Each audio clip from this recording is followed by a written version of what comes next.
लेकिन असल बात संतों की कहें, ठाकुर जी ने वचन प्रण लिया है, वृंदावन तज्जे पाद एकम न गच्छति, मैं वृंदावन को छोड़कर एक कदम भी बाहर नहीं रखता हूँ, वृंदावन से बाहर मैं नहीं जाता हूँ, क्योंकि ब्रजवासी वल्लभ सदा मेरे जीवन प्राण, इन्हें न तनिक विसारी हो मोह नंद बाबा की आन, मैं कभी भी वृंदावन छोड़कर कहीं जाता नहीं हूँ। और तो सब कहते तो फिर जो क्रूर के साथ गया वो कौन था? बोले वो गया वो तो वसुदेव जी का लड़का था, और नंद का लड़का तो वृंदावन में ही रहा, और जो वसुदेव जी का लड़का कृष्ण था वो गुरु जी के साथ चला गया। आगे सरोवर आता है, यहाँ पर अक्रूर जी स्नान करते हैं, अक्रूर जी को भगवान अपना बोध करवाते हैं, ज्ञान देते हैं। अक्रूर जी डुबकी लगाते हैं तो क्या देखते हैं? जल में भगवान नारायण बैठे हैं, चतुर्भुज हाथ है, लक्ष्मी बैठी है, और साक्षात बलराम जी शेष नारायण के रूप में बैठे हैं, अनेकानेक दास दासी है। डुबकी लगाकर अंदर जाते हैं तो एक ही आदित्य है, बाहर आकर देखते हैं तो रथ में बैठे हुए श्री कृष्ण दिखाई देते। और संत कहते हैं जहाँ क्रूर ने स्नान किया वहीं से जो वसुदेव श्री कृष्ण थे वो तो मथुरा चले गए, और जो नंदनंदन श्री कृष्ण थे वो वापस वृंदावन आए। वृंदावन को छोड़कर गए नहीं। आज श्री कृष्ण वृंदावन में ब्रजवासियों के साथ लीला करते हैं और अधिकारी जीवों को दर्शन दिया करते हैं। आज 20 लोग ऐसे हैं जिनको प्रत्यक्ष गोचारण दिला देखी वृंदावन में, प्रत्यक्ष माखन चोरी देखी, प्रत्यक्ष रास वृंदावन में देखी। आज भी सिद्ध पुरुष नित्य रास का दर्शन वृंदावन में करते हैं। भगवान मथुरा में पहुंचे हैं। भगवान ने कहा, अब कथा में ये भी आता है कि ब्रजवासी बालकों ने कहा कन्हैया हम तेरे साथ चलेंगे, कहीं वहाँ कोई कंस ने कुछ उद्यम किया तो हम साथ सब ज़्यादा होंगे तो ठीक रहेगा। भगवान सब अपने गोप बालकों को साथ लेकर ब्रज में आए हैं, और सब अलग अलग गाड़ियों में बैलगाड़ी में बैठकर पहुंचे। भगवान ने अक्रूर से कहा आप रथ ले जाओ और कंस को सूचना दे दो कि कृष्ण बलराम आ गए हैं, हम आराम से पूरी मथुरा देख करके पहुंचेंगे। और भगवान अपने बालों मित्रों के साथ में भ्रमण करते थे, बालों के साथ में मथुरा का भ्रमण करते हैं, मथुरा का दर्शन करते हैं। ठाकुर जी के मित्र बोले देख कन्हैया तेरे तो कपड़े कोई ठीक ठाक कुछ अच्छे लग रहे हैं, अब तेरे ननियाल में आए हैं जहाँ तेरे मामा को राज है, अब तेरे मामा या तेरे को रिश्तेदार हमको देखो तो कहेंगे देखो कृष्ण इतने बड़े घर का बालक है और मित्र करने के लिए भूखे नंगे भिखारी मिले थे, तो कन्हैया कुछ कपड़न की व्यवस्था। तो भगवान एक धोबी के यहाँ पहुंची जो राजघराने कपड़े धोया, कहा महाराज आप ये कपड़े हमको दे दो। कंस का धोबी बोला कहाँ से आए हो? पहले अपना मुंह देख करके आओ, कपड़े हमको दे दो। आ गए यहाँ पर, मेरा धोबी नहीं हूँ, मैं कंस का वस्त्र धोता हूँ महाराज, कंस के कपड़े धोता हूँ। भगवान ने बड़ी प्रार्थना के नहीं माना तो भगवान ने एक थप्पड़ लगाया खींच करके, तुरंत सर धड़ से अलग हो गया, प्रणाम हो गया। अब वो सारे कपड़े भगवान ने कहा कि जिसको तो ठीक लगे सो पहन लो। अब महाराज आजकल बड़े बड़े मोटे सबके बड़े बड़े कपड़े, अब बेचारे दुबले पतले ब्रजवासी लोग कपड़ों में पहन तो लिए, पर ऐसे लगे कि जैसे कोई झाड़ू निकालने वाली मशीन हो। चले तो सबके कपड़े धुला देते भाई, चले झाड़ू लगाते हैं, चले सड़क साफ होती जाए। ब्रजवासी लोग देखे तो हंसे, चले यह मंडली कहाँ से आ गई, ये मंडली की व्यक्ति आ रही, सब हंसे, सब ग्वाल बाल कन्हैया की ओर देखते, कन्हैया इससे अच्छा तो पहले वाले कपड़े ठीक थे, पहले कम से कम लोग ज़्यादा हमें देख तो नहीं रहे थे, अब सब लोग हमको ही देख कर हंस रहे हैं, अब लेकिन वो ठीक करवाओ। तब आगे परमेश विठल जी के पास पहुँचते। अभी धोबी कौन था? रामावतार में जहाँ धोबी ने माता सीता की निंदा करी थी वो धोबी था, तो भगवान ने यहाँ उसका उद्धार किया, थप्पड़ मार करके उस पर कृपा करी। अब ये दर्जी भी रामावतार का दर्जी, जब राम जी राजा थे तो दर्जी लोग आते भगवान का नेपाल लेने, इनके कपड़े सिलने हैं। तो पहले राजा को छूता नहीं था, दूर खड़ा खड़ा दर्जी अब आईटी से नेप लेता और फिर वैसे कपड़े बनाते। और उस दर्जी के मन में आती कि हे भगवान ऐसी व्यवस्था हो कि मैं इनके खुद के पास जाकर के अपने हाथ से इनको उनके नेप लूँ और नेप लूँ तो इनको इनके हाथ में मैं छूँ, इनके चरणों के हाथ लगाऊँ, इनकी गर्दन के इनके सर को इनके शरीर अनुपम, ऐसा वो भाव करता। तो रामावतार में तो मर्यादा, क्योंकि राजा थे राम, तो दूर खड़ा दर्जी नेप लेकर चला जाता, पर मन में बड़ी व्याकुलता रहती, कभी ऐसी भी कृपा हो। और भगवान भगत के भावों को देखकर लीला करते हैं। भगवान ने कहा तो मर्यादा है, अगले अवतार में द्वापर में आ जाना, तब सब भावना पूर्ण होगी। वही दर्जी आगे भी दर्जी बना है और मथुरा का दर्जी बना। भगवान सारे बाल बालों को लेकर पहुंचे, बोले कहा अरे दर्जी महाराज के नेप लेकर ये कपड़े सब छोटे कर दो। अब महाराज छोटे तो कपड़े करने ब्रज बालकों के और नेप लेने लगा भगवान के पास। कभी भगवान की छाती पर वो टेप लगाता, कभी बाजुओं में लगाता, कभी कमर में लगाता। भगवान बोले अरे लेना नहीं लेना, इनका लेना है। अब दर्जी तो कुछ सुने नहीं, कान में पेंट टांग लेता है और बोलता नहीं है ज्यादा, बोले खड़े रहो घर से। अब भगवान खड़े हैं वो तो कृपा ही करने आए हैं। और भगवान ने कहा इनका नेप लेना है, तो बोले महाराज निकल तो आपके ही हैं, आप सबका शरीर एक जैसा है, तो आपका नेप लेकर ठीक कर दूंगा, इनको भी आ जाएंगे। और भगवान उसके ऊपर कृपा करते हैं, इसके हाथ से स्वस्थ वगैरह सबको ठीक करके देता है। और भगवान टेलर को कृपा आशीर्वाद देते हैं, आने वाले ट्रेन में तुम्हारा खूब काम चलेगा। अब महाराज कपड़ा 100-200 का होए, पर सिलाई 1000 रुपया 500 रुपया लगे। एकदम को खूब कमाई हो रही है। उस दिन से भगवान ने कृपा करी तो उस बात आगे बढ़ेगी। आगे सुदामा नाम का माली मिला है, इसने भगवान को माला पहनाई है। इस तरह करते हुए भगवान जा रहे हैं, सब ब्रजवासी प्रसन्न है। अब भगवान ब्रजवासी बोले अरे कन्हैया हम ब्रजवासी हैं और नहीं खूब सारा चंदन माथा पर श्रीअंग पर नहीं लगे तब तक आनंद नहीं आ गई।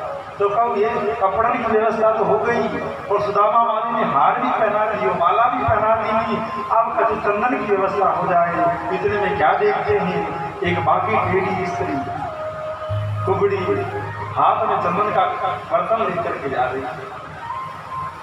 भगवान ने कहा बात बन गई, अरे सुंदरी कहाँ जा रही हो, नेक रुको। अब महाराज को इतनी गुरु और 3 जगह से टेढ़ी, पर जैसे उसने सुना अरे सुंदरी कहाँ जा रही हो, क्योंकि बेचारी को कौन सुंदरी कहता, जो देखते बच्चे डर के भाग जाते हैं। भूतनी आ रही है, चुड़ैल आ रही है, डाकण आ रही है। आज पहली बार उसे कान में पड़ा किसी ने कहा सुंदरी रुको, रुक गई। और बाद में सोचा कि मैं कहाँ सुंदरी, मैं तो गुरु हूँ और लगता है किसी आक्षेप से कुछ कहा जाता है, जिसने लगता है इन्होंने आक्षेप किया है, तो दुखी हुई।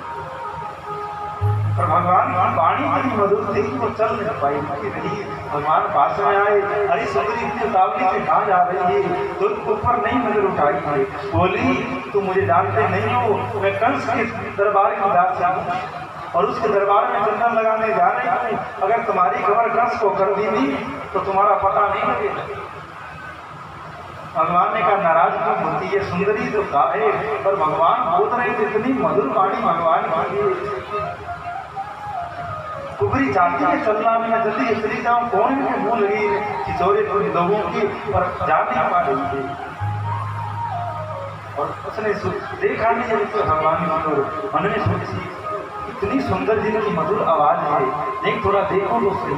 जो देखा भगवान को देखती रही, पर मन में सोचा कि दुष्ट कंस के और उसके मित्रों के राक्षसों के संबंध भूख लगाया, आज इस बालक की लगा देती हूँ, मारेगा नाराज होगा तो हो जाएगा, आज नहीं तो तुम्हें मार डालेगा तो भले ही, और मैं चंदन लगा देती हूँ। पहले उसने भगवान के चंदन लगाया, भगवान के हाथों पर श्रीअंग के चंदन लगाया, फिर उनके बाल बालों को सबको चंदन।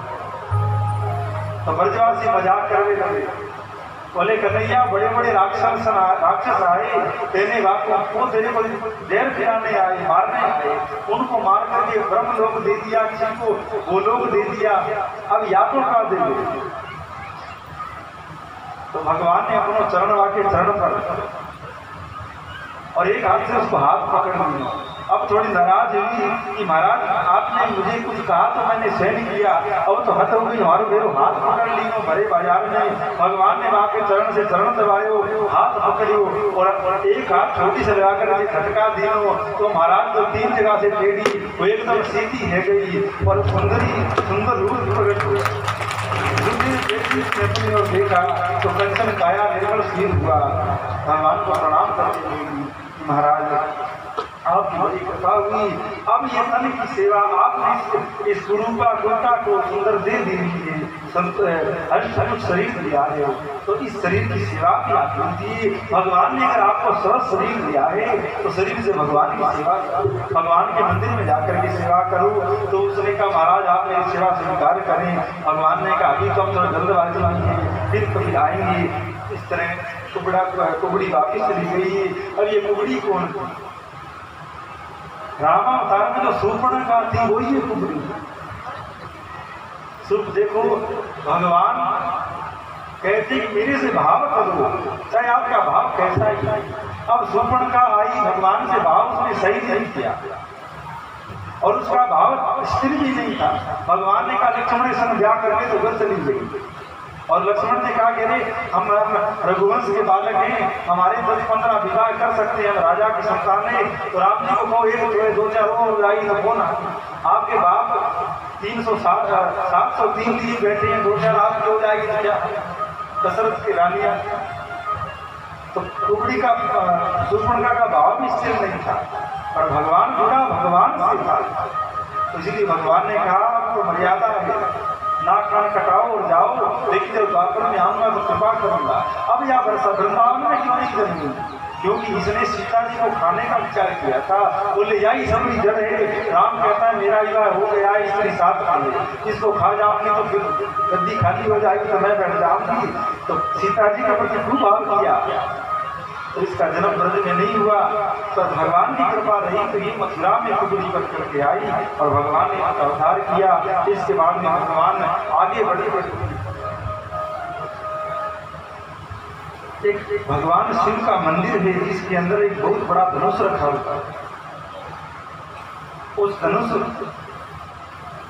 जो है वो कंस पर प्रसन्न होकर के भगवान शिव ने दिया था और कहा था कि जिस दिन ये धनुष टूट जाएगा समझना तुम्हारा अंत नहीं। तो कंस सोचता कि वैसे तो आकाशवाणी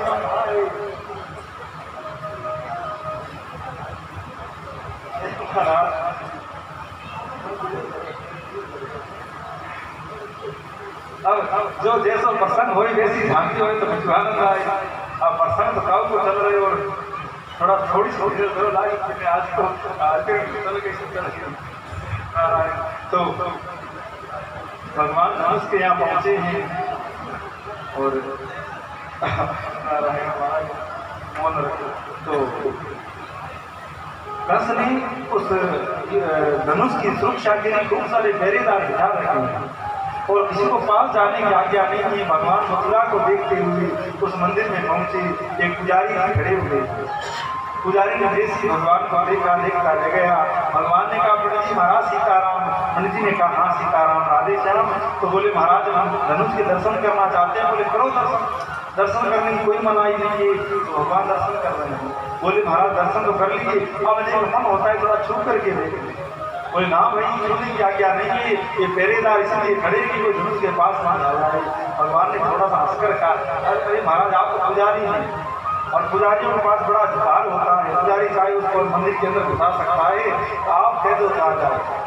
और पुजारी देख रहे हैं, भगवान के दर्शन कर रही हैं, तो पुजारी भी ज़्यादा कुछ बोल नहीं रही है।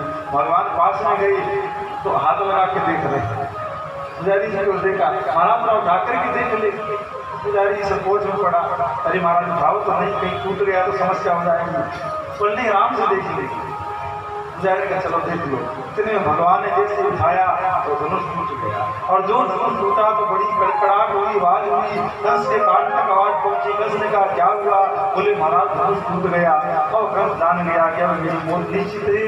अब भगवान वहां से निकले और मथुरावासी भगवान की बहुत बड़ी बात तभी तो भगवान प्रकट मथुरा में होंगे। मथुरा में बड़े लोग भगवान के भगत रहते, सब माला फेरने वाले, भजन करने वाले, यज्ञ करने वाले, तप करने वाले। और इस कंस ने इतना सताया मथुरा वासियों को कि डर के मारे कोई भजन नहीं करता, कोई राम राम करता, तो रात के 12 बजे घर के अंदर मकान में बैठकर माला फेरता। पर जैसे सुना कि तारनहार आने वाला है, इस कंस को मारने वाला आने वाला है, सब में थोड़ी हिम्मत आई थी। धीरे धीरे लोग अमल करने लगे, जब करने लगे, माला फिरने लगे। और आज जब पता लगा है कि ये जो सांवले और गोर जो दो बालक है ना, यही तारनहार है, यही वसुदेव बालक श्री कृष्ण है। सब ब्रजवासियों, सब मथुरावासियों ने अपनी गलियां सजाई है, बंधनहार बांधे हैं, इत्र और फूल बरसा करके भगवान का जगह जगह स्वागत होता है। भगवान को सब बिना सबरा भेद छोड़ करके प्रणाम करते हैं। भगवान आगे बढ़े हैं। कंस को पता लगा है कि कृष्ण बलराम हमारे यज्ञशाला की ओर पहुंच रहे हैं। कृष्ण ने अपने साथियों के संग बैठकर मीटिंग बुलाई। कृष्ण आ तो गया है, अब उसको मारेंगे कैसे? बड़े बड़े चाणूर, मुष्टिक और अनेकानेक पहलवान बोले, आने तो दो, हम उसकी चटनी बना देंगे, उसको मसल डालेंगे, आप मलयुद्ध की तैयारी करो। तो कंस ने एक बड़ी सभा का निर्माण करवाया। ऊपर आसन पर कंस बैठा, पूरी नगर निवासी वहां पर बैठे और बीच में रेत डाल दी गई। बोले यहाँ पर मल्लयुद्ध होगा। और कंस ने सुना कृष्ण मल्लयुद्ध की ओर ही बढ़ रहा है। उसने कहा ये सभा में नहीं पहुंचना चाहिए, रास्ते में काम कर दो। तो एक गोलिया किन नाम के हाथी को शराब पिला करके रास्ते में छोड़ दिया गया। भगवान घर से आ रहे थे, हाथी शराब पीकर के दौड़ा। भगवान जैसे हाथी पास में आया, भगवान ने सूंड पकड़ करके उसके दांत को तोड़ दिए और सूंड को पकड़ के घुमा करके फेंक दिया। महाराज ऐसा फेंका कि वापिस बदले को नहीं मिला, गुरुत्वाकर्षण बल से ऊपर फेंक दिया। तो आज बताते बीच में लटका हुआ है। भगवान सभा में प्रवेश करते ही भगवान की बड़ी दिव्य सुंदर झांकी है। उस सभा के अंदर सभी प्रकार के लोग बैठे हुए हैं। इस प्रकार कथा में हर प्रकार के लोग आते हैं, हर भाव के लोग आते हैं। वैसे ही कंस की सभा में भी सब तरह के लोग बैठे हुए हैं। तो जैसी रही भावना जाती प्रभु मुहूर्त देखी थी न तैसी, जो कि आप सबको याद है, हम भाव में भूल जाते हैं। तो प्रभु मुहूर्त देखी थी न तैसी, जिसका जैसा भाव था भगवान सबको वैसे ही दिख रहे हैं। उस सभा में कुछ माताएं बैठी थी, उन्होंने कृष्ण को देखा तो उनको लगा कि हमारा बालक है, हमारा बेटा है। उस सभा में कुछ नवयौवना स्त्रियां, कुछ कन्या बैठी, उन्होंने अपने वर के रूप में कृष्ण को देखा। उस सभा में बड़े बुजुर्ग बैठे, उन्होंने अपने पोते, अपने बालक को देखा। उसी सभा में दुष्ट बैठे थे, उनको भगवान श्री कृष्ण अपने काल के रूप में दिख रहे थे। और जब कृष्ण ने देखा तो साक्षात उनकी मौज पुष्प के रूप में कंस को दिख रही थी। सब जिसका जैसा जैसा भाव दिखते जा रहे थे। कंस ने कहा, अरे कृष्ण बलराम, मैं कब से आपका इंतजार करता, आओ आओ इस मल्लयुद्ध में आकर के अपना कौशल दिखाओ, मेरे ये पहलवानों के साथ दो दो हाथ करो। सब बोले, अरे ये राजा क्या बोलता है, ये कहाँ तो ये छोटे छोटे बालक 11-11 वर्ष के बालक हैं और कहाँ के इतने बड़े बड़े पहलवान, ये यहाँ इनके संग कैसे कर पाए। राम की तो बूढ़ी माताएं, वृद्ध माताएं जो कृष्ण ने अपना बालक देख रही थी, वो बोली कि लगता है आज ये कंस भांग पीकर आया है, जो इन बालकों को इतने बड़े पहलवानों का युद्ध करवाना चाहता है। वही कहता है, इन बालकों को सामान्य नहीं समझना, पूतना गई अगासुर बकासुर जिनमें कितना बल था उन पर मार डाला। ये पहलवान क्या है इनके आगे। कंस ने कहा, अरे कृष्ण, हमने तुम्हारी बड़ी चर्चा सुनी है, तुमने इतने बड़े बड़े पहलवान मार दिए। भगवान ने बोले, अरे मामा आप क्या बात करते, कहाँ पे ये आपके इतने बड़े बड़े पहलवान और कहाँ में आपका बालक। कंस ने कहा, इसे मत कहो, पूतना में क्या कम बल था, अकासुर बकासुर में क्या कम बल था, तो उनको मार दिया, तो उनको भी तो मारो तो मैं देखूं। भगवान मुस्कुराते हुए बोले, चलो जो जैसा आपका भाव। अब जो भगत लोग थे उन्होंने जो आंखों पर हाथ रख लिया कि कहाँ ये वीर लोग हैं, राक्षस लोग हैं, कहाँ ये कृष्ण कोमल सा बालक है। भगवान मल्ल युद्ध में कूद गए हैं और राक्षसों को पकड़ पकड़ करके फेंक रही है, किसी को थप्पड़ मारते चीज हो जाता, किसी को मुश्किल का मारते वो वहीं पड़ जाता। दो चारों की तो चोटी पकड़ करके ऐसे घुमाया कि जहाँ हाथी था उसके ऊपर जाकर के लपट गए। ऐसे करके सबरे को मार डाला। अब कंस लगा कि मेरा नंबर है, कंस भागने लगा। भगवान ने तुरंत छलांग लगा करके कंस को पकड़ा गया। और कंस के केस पकड़े हैं। कहा कंस दिन को याद कर, जिस दिन मेरी मैया के हाथ में मेहंदी तक नहीं उतरी थी, दीवारें करके जा ही रही थी और तेरे केस पकड़ के रथ से नीचे पटका था। इसी प्रकार भगवान ने कंस के केस पकड़कर नीचे डाला है और कंस की छाती को पकड़ गई है। जैसे ही कंस को पकड़ा, कंस के जो मित्र लोग थे सेना में, वो जोड़ करके आई तो सेना से और मित्रों ने तो बलराम की हल लेकर के सड़ने लगे और भगवान ने 2-4 मूर्ति का कंस को मारी। कंस के प्राण निकलेंगे और भगवान के चरण में समा गए।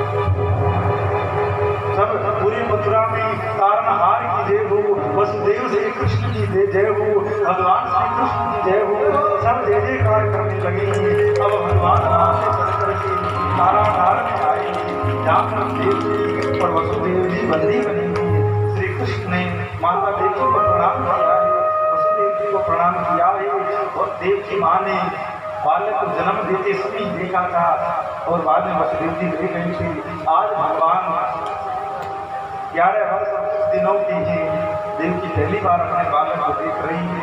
हृदय से लगाया है और परम प्रसन्न हुई। भगवान ने व्याकुल होकर प्रणाम किया है, मैया तेने कितना कष्ट देखा, मेरे होते हुए इतने दिनों को कष्ट देखना पड़ा। अब चिंता नहीं करो, भगवान फिर जेल में जाकर उग्रसेन को भी मुक्त करते हैं और राजगद्दी पर पुनः उग्रसेन को बिठाते हैं और वहां पर रहते हैं। अब महाराज जरासंध को पता लगा है, जरासंध कंस का ससुर है, तो जो कंस पत्नियां वो दौड़कर अपने ससुराल पियर में गई। कंस को पता लगा कि मेरे ज्वाई का वध कृष्ण ने किया है, वो सेना लेकर के आया है। 1 बार नहीं, 2 बार नहीं, 17 बार सेना लेकर के आया, फिर भी हार करके भाग गया। भगवान हर बार छोड़ देते, अरे हारे हुए को मैं नहीं मारता, भाग जा। फिर जाता, फिर सेना बनाता, लोग इकट्ठा करता, फिर आता, भगवान सबको मार देते, उसको भगा देते। क्योंकि भगवान ने ऐसा इसलिए करते, जितनी बार जाता उतनी बार सब दुष्टों को इकट्ठा करके ले जाते। तो भगवान सोचते इसको मार दूंगा तो बच्चे बच्चे और रह गए, वो नहीं आएंगे, तो फिर जाता, फिर लाता। तो 17 बार भगवान ने उससे अधीनत किया। 8वीं बार उसने क्या किया, कई ब्राह्मणों को पकड़ा और ब्राह्मणों को लाकर के कहा सबरे बैठ जाओ, भोजन करो, हलवा मालपुआ जो चाहिए सो खाओ, माला फेरो। जीतना चाहिए, हार गया तो सबको मार डालूंगा और जीत करके आया तो सबको खूब दक्षिणा दूंगा, खूब आनंद से। अब महाराज वैसे तो माला नहीं फेरते, दक्षिणा तो खूब ले लेते, पर गायत्री माता की माला की तो संख्या होती 21,000 करती, 5,000 करते, 5,000 करने का 2100 करते। पर महाराज जरासंध की तलवार का डर लगे, जाट के लठ का डर लगे तो डर के बारे में माला फेरते। तो सारे ब्राह्मण भगवान से प्रार्थना करने लगे, हे भगवान अब आप भी बचा सकते हैं, अगर अब की बार ये हार गया जरासंध तो हमें मार डालेगा। तो अब की बार कंस जरासंध ने काले वन का साथ लिया है और युद्ध करने आया है। भगवान ने पहले ही विश्वकर्मा को आज्ञा दी है कि आप समुद्र में जाकर के एक टापू है, उसके ऊपर एक दिव्य नगर का निर्माण करो। विश्वकर्मा ने जाकर सोने की नगरी बसा दीजिए। भगवान ने रात में अपने सब प्रेमी भागवतों को उस नगरी में भेज दिया है और भगवान युद्ध करने के लिए सेना के सामने आए हैं। अब महाराज कुछ लेकर के नहीं आए, अस्त्र शस्त्र या रथ लेके नहीं आए, सीधे चलते हुए कृष्ण आ रहे हैं। तो जरासंध बोला कि अब की बार में बड़ी सेना और काले वन को लेके आया हूं, तो डर करके शरण में आ रहा है। कुछ देर तो भगवान आए और फिर भाग गए, मान लो सामने आए और टेढ़े भाग गए। अब काले वन पीछे भागा, अरे बोले अजीब बात, पहले वो सामने आ रहा था फिर भाग गया, आगे कृष्ण भाग रहे हैं, पीछे काले वन भाग रहा है। सब लीला देखते हैं और भगवान का एक नाम रख देते हैं, रण छोड़ तो बोली राजा रण छोड़ की जय। और भगवान भाग करके गुफा में चले जाते हैं। गुफा में मुजुकुंद नाम का एक राजा, जो महाराज रघुवंश का राजा, और त्रेता युग का समय की बात थी जब वो सौरभ गया था असुरों से युद्ध करने के। मान लो सौरभ त्रेता युग का राजा, रघुकुल का वो राजा था। और एक बार इंद्र ने उससे कहा, दशरथ भी जाते, दशरथ रघु ये सब इंद्र देवताओं की सहायता करने के लिए स्वर्ग में जाते थे, इतना इनका प्रभाव पुण्य था। तो जो मुजुकुंद नाम का राजा था वो भी देवताओं की सहायता करने के लिए स्वर्ग में गया। वहां पर कई महीने युद्ध हुआ। युद्ध होने के बाद मुजुकुंद ने कहा मैं वापिस अपने गांव जाता हूँ। इंद्र ने कहा महाराज कौन सा गांव? बोले जहाँ से मैं इस नगरी से आया था। इंद्र ने कहा महाराज देवताओं का समय धरती के समय में बहुत अंतर है। आपके परिवार में अब कोई नहीं बचा है, कई हजार पीढ़ियां बीत गई है धरती पर, और यहाँ तो 1-2 महीने की बात हुई है, तो वहाँ से आप कहाँ जाएंगे? आप कुछ मांगो। तो मुचुकुंद ने कहा कि मुझे एक तो भगवान की प्राप्ति चाहिए, और दूसरी बात मैं थक बहुत गया हूँ, नींद लेना चाहता हूँ। तो देवताओं ने कहा आप जाकर धरती पर कहीं पर सो जाइए, आपको कोई नहीं जगाएगा, और हम ऐसी बात बना के भेजते हैं आपको, जो कोई आपको उठाएगा और आपकी नजर उस पर पड़ेगी तो जलकर भस्म हो जाएगा। आज भगवान जी गुफा में आए हैं, जिस गुफा में त्रेता युग से मुचुकुंद विश्राम करता नींद लेता है।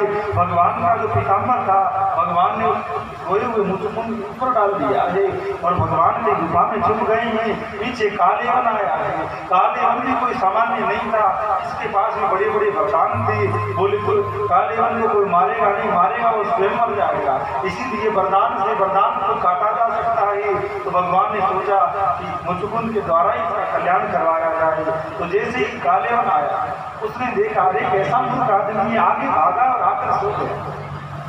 भागकर आया और आकर यहाँ सो गया। पीताम्बर को उठा दिया भगवान ने, वो लात मारने लगा, अरे उठ युद्ध कर। अब वहाँ मुचुकुंद सो रहा था, 2-4 लात मारी, मुचुकुंद की आंख खुली। जैसी आंख खुली नजर पड़ी, तुरंत कालेवन भस्म हो गया, और तुरंत भगवान सामने आए, मुचुकुंद को दर्शन दिए और कृपा करी। और वही मुचुकुंद कलयुग में नरसिंह भगत बन करके आया। वही जो मुचुकुंद था वो नरसिंह भगत बन करके आया। पर अब भगवान उस गुफा में छुपे थे, कालेवन मर चुका था। अब जरा सबने विचार किया कि लगता है कि कुछ गड़बड़ है, अपने ऐसे करो इस गुफा को आग को जला दो, गुफा को जला दो, ताकि इसके अंदर कृष्ण बलराम होंगे और जल जाएंगे। उसने बहुत सारी लकड़ी इकट्ठी करके आग लगाई है, और बहुत सारा धुआं हुआ। भगवान धुएं के अंदर से उतर के जो विश्वकर्मा ने नगरी बसाई थी वहां पहुंचे। पर महाराज नगरी इतनी अद्भुत थी, इतने दिव्य दरवाजे थे कि महाराज पता नहीं लगता किधर से जाए किधर से जाए, द्वार कहाँ है द्वार कहाँ है द्वार कहाँ है। से वो नगरी द्वारिका हो गई है। बोलिए द्वारिका धाम की जय, और द्वारकाधीश भगवान की जय। भगवान जाकर वहाँ के राजा बने हैं, बड़ी दिव्य सुंदर भगवान की प्रजा है। द्वारिका वासियों के सबके 4-4 हाथ हैं। पुराणों में ऐसा वर्णन आता है कि द्वारिका वासी में जितने लोग सबके 4 हाथ। और वैसे ही द्वारिका नगरी जहाँ पर बनी है वो जमीन बलराम जी के दहेज में मिली है। प्रसंग आता है भागवत में, पहले एक रेवत नाम के राजा थे जो सतयुग के थे, और उनकी बेटी थी देवती। तो सतयुग के आदमी बहुत लंबे हुए। अब महाराज ठाकुर जी चिल्ला रहे, थोड़ी बड़ी भारी थी, थोड़ी बात कर ले। तो जो रेवती थी वो बहुत लंबी थी, जो सतयुग की थी। जैसे जैसे युग बदला वैसे वैसे मनुष्य की कद घट गया। अब आजकल जो कद है ये बहुत सामान्य कद है, अन्यथा द्वापर में भी आदमी बहुत लंबे हुआ करते। एक पता नहीं मध्य प्रदेश में है कि आंध्र प्रदेश में शिवलिंग है, बहुत विशाल है शिवलिंग। तो बताते हैं कि माता कुंती खड़ी होकर इस पर जल चढ़ाते हैं। मान लो जल शिवलिंग नीचा हुआ, अपने खड़े होकर जल चढ़ाए जाए तो ऊपर छोटा होता है। तो शिवलिंग इतना बड़ा है तो माता कुंती की जो कद हाइट थी वो कितनी लंबी हो। तो सतयुग की रेवती थी, और रेवत महाराज की पुत्री थी। उन्होंने ब्रह्मा जी से कहा महाराज पुत्री का आज तक विवाह नहीं हुआ, कृपा करो। तो उन्होंने कहा कि द्वापर में भगवान अवतार लेंगे और भगवान की ही अंश होंगी। भगवान के बड़े भाई बलराम जी, उनका विवाह इनके साथ नहीं हुआ। और फिर बलराम जी का विवाह माता रेवती के साथ में हुआ तो बड़ी लंबी थी। तो बलराम जी ने हल तो रखते ही थे, अपने हल को उसके सर पे रखा तो वजन से वो छोटी हो गई, उनके बराबर की नारायण। तो भगवान द्वारिका में रहते राज्य करते, और राज्य करते करते आइए भगवान के विवाह को चर्चा करते हैं। एक भीष्मक नाम का राजा है, उसके कई संतान है, जिनमें कन्या है जिसका नाम रुक्मणी है, और जो रुक्मणी साक्षात लक्ष्मी का अवतार है। रुक्मणी के घर में भीष्मक बड़े धर्मात्मा राजा है, संतों का आदर करते हैं, घर में संत आते रहते और भगवान श्री कृष्ण के रूप लावण्य की, उनके ऐश्वर्य की, उनके माधुर्य की चर्चा करते। रुक्मणी अपने मैया की गोद में बैठ